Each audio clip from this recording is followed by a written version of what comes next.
नाजरीन अस्सलाम वालेकुम। IND टुडे न्यूज में आपका खैर मकदम करते हैं। आइए देखते हैं ये तफसीलात। शहर हैदराबाद के फलकनुमा पुलिस के अहदेदारों ने सुरखी की वारदातों में मुलविस 2 नौजवानों को आज गिरफ्तार कर लिया है।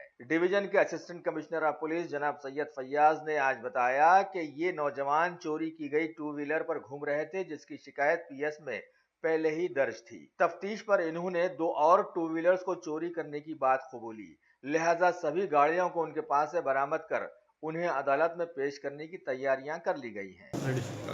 आज सुबह फलकनुमा पुलिस ने 2 सड़क वारदात लोगों को हिरासत में ले लिया।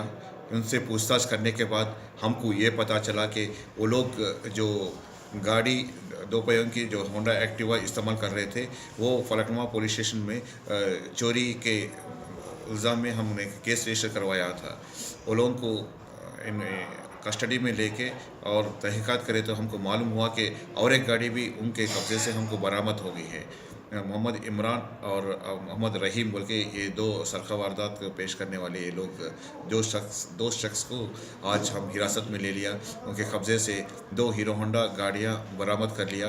उनको अदालत में तहवील किया जा रहा है।